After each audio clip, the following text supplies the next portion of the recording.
തന്നെ അതൊക്കെയും ബറക്കത്തിന് വിരുദ്ധമാണ്. എല്ലാ സമയവും നോക്കും, എന്നിട്ട് അന്നത്തെ ദിവസം സുബഹിസ്കരിച്ചിട്ടില്ല.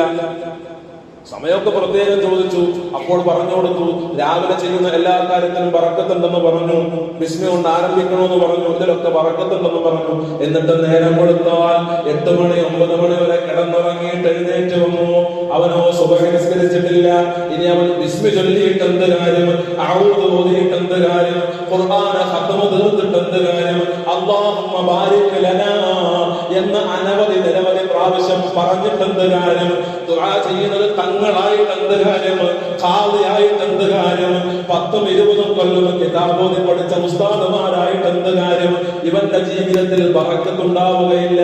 കാരണം ജീവിതത്തിലെ ബറക്കത്തിന് മുഹമ്മദ് മുസ്തഫ സല്ലല്ലാഹു അലൈഹി വസല്ലം തങ്ങൾ ഒന്നാമത് പഠിപ്പിച്ചത് നിങ്ങൾ സുബഹി നിസ്കാരത്തെ പതിവാക്കണമെന്നതാണ്. സുബഹി ഇല്ലാത്തവന് പിന്നെ എന്ത് ബറക്കത്ത് ജീവിതത്തിൽ? അതിന് നമ്മൾ അയൽവക്കത്തുകാരൻ സിഹർ ചെയ്തിട്ടാണെന്ന് പറഞ്ഞിട്ട് കാര്യമുണ്ടോ? എഴുന്നേൽക്കണം. നേരം വെളുക്കുമ്പോൾ, നേരം വെളുക്കുന്നതിന്റെ മുമ്പ് അവൻ എഴുന്നേൽക്കണം. സുബഹിയുടെ സമയത്ത് എഴുന്നേൽക്കണം. എങ്ങനെ എണീക്കണം? അൽഹംദുലില്ലാഹില്ലദീ അഹ്യാനാ ബഅദമാ അമാതനാ വഇലൈഹിൻ നുശൂർ. എന്നെ മരണത്തിൽ നിന്ന് ജീവിച്ച തമ്പുരാനെ, നിനക്കാണ് സർവസ്തുതിയുമെന്ന് അൽഹംദുലില്ലാ പറഞ്ഞിട്ട് എണീക്കണം. അങ്ങനെ അവൻ എഴുന്നേറ്റാൽ അള്ളാന്റെ റസൂല് പറയാണ്, ഏതൊരു മനുഷ്യനും കിടന്നുറങ്ങുമ്പോൾ ഇബ്ലീസ് അവന്റെ തലയിൽ 3 കെട്ടുകൾ കിട്ടും. നുബുവത്തിന്റെ വചനമാണ്, വഹീന്റെ സംസാരമാണ്, പറയുന്നത് മുഹമ്മദ് മുസ്തഫ എന്ന നേതാവാണ്. അവിടുന്ന് പറയുന്നു 3 കെട്ട് ഇബ്ലീസ് കിട്ടും എല്ലാവരുടെ തലയിലും. എന്നിട്ടോ അവൻ അൽഹംദുലില്ലാ ചൊല്ലി എഴുന്നേറ്റാൽ ആദ്യത്തെ കെട്ടഴിയും.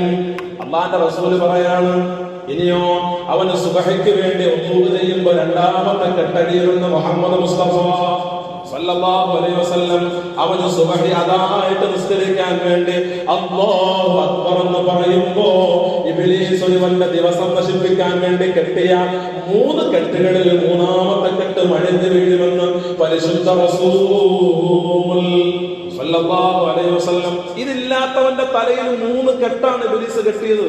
ഇത് നുബുവത്തിന്റെ സത്യസാക്ഷിയാണ്. ഇത് ഏതെങ്കിലും ആള് പറഞ്ഞതല്ല, അള്ളാന്റെ റസൂല് പറഞ്ഞ വചന. 3 കെട്ട് തലയിൽ ഇബ്ലീസ് അവന്റെ തലയിൽ കെട്ടിയ 3 കെട്ടുമായിട്ട് അവൻ ഇങ്ങനെ സഞ്ചരിക്കാണ്. അന്നവൻ കച്ചവടം തുടങ്ങി, അന്നവൻ ജോലിക്ക് പോയി, അന്നവൻ മക്കളെ പഠിപ്പിക്കാൻ ചേർത്തു. ഇതിലൊക്കെ എന്ത് ചെയ്തിട്ടെന്ത്? ഇതൊക്കെ എങ്ങനെ നന്നായി വരും? ഇതിനൊക്കെ നമ്മൾ കുറ്റം പറയുന്നത് മറ്റുള്ളവരെ, നമ്മൾ ആക്ഷേപിക്കുന്നത് മറ്റവനെ, അയൽവാസിയെ, കൂട്ടുകാരെ, കുടുംബക്കാരെ. അവർക്കൊന്നും ഞാൻ നന്നാവുന്നത് പിടിക്കുന്നില്ല എന്ന നമ്മുടെ ഭാഷ്യം എത്ര അബദ്ധജടിലാണ്.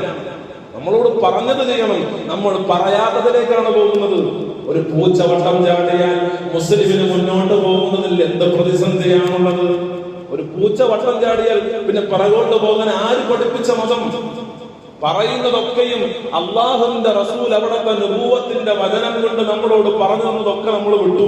സുബഹിയില്ല, നിസ്കാരങ്ങളൊക്കെ ഖളാ, ആ രീതിയിൽ മുന്നോട്ട് പോയ നമ്മൾ ഒരു പൂച്ചയെ അവലംബിക്കുകയാണ്, അല്ലെങ്കിൽ ഒരു പക്ഷിയെ അവലംബിക്കുന്നു. 3 ആളുകൾ പോയാൽ ആ കാര്യം നടക്കൂലാണ് നമ്മൾ വിധിയെഴുതുന്നു.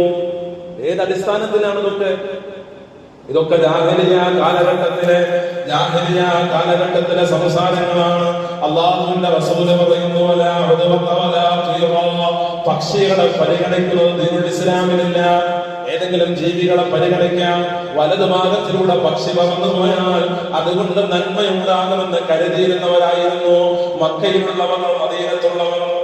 അവരോടാണ് അള്ളാഹുവിന്റെ റസൂല് പറഞ്ഞത്, പക്ഷിയെ പരിഗണിക്കുന്നത് ദീനുൽ ഇസ്ലാമിലില്ല. ഒരു പക്ഷിയെയും നിങ്ങൾ പരിഗണിക്കേണ്ട. ഒരു ജീവിയുടെ മുന്നോട്ടുള്ള പോക്കോ പിന്നോട്ട് പോകലോ വലതുഭാഗത്തിലൂടെ പറക്കലോ ഇടതുഭാഗത്തിലൂടെ പറക്കലോ ഒന്നും നിങ്ങൾ പരിഗണിക്കുകയേ വേണ്ട. മുഹമ്മദ് മുസ്തഫ സല്ലല്ലാഹു അലൈഹി വസല്ലം ഫത്ഹുൽ ബാരിയിൽ കാണാം, അന്നഹും കാനൂ ഫിൽ ജാഹിലിയ്യതി തഅതബിദൂന അല ത്വയ്രി. ആ കാലഘട്ടത്തിലുള്ള ആളുകൾ, ജാഹിലിയ കാലഘട്ടത്തിലെ ജനങ്ങൾ പക്ഷികളെ പരിഗണിക്കും. എങ്ങനെയാണ് അവർ പരിഗണിക്കുന്നത്? ഒരു കാര്യത്തിന് വേണ്ടി അവർ ഇറങ്ങി പുറപ്പെട്ടാൽ വലതുഭാഗത്തിലൂടെ പക്ഷി പറന്നു പോയാൽ അവർക്ക് വലിയ സന്തോഷം ഉണ്ടാകും. അവരുടെ വലതുഭാഗത്തിലൂടെ ഒരു പക്ഷി പറന്നു പോയാൽ അവർക്ക് വലിയ സന്തോഷം ഉണ്ടാകും. അവർ ആ കാര്യത്തിന് വേണ്ടി സന്തോഷത്തോടു കൂടി മുന്നോട്ട് പോകും. എന്നാലോ ഇനി എങ്ങാനും ഇടത് ഭാഗത്തിലൂടെ പക്ഷി പറന്നു പോയാൽ അവരാ കാര്യത്തിൽ നിന്ന് പുറകോട്ട് മാറും. മുന്നോട്ട് പോകാനൊരുങ്ങിയ കാര്യം അവർ ചെയ്യൂല. അവരതിനെ അപശകുനമായിട്ട് കണക്കാക്കും.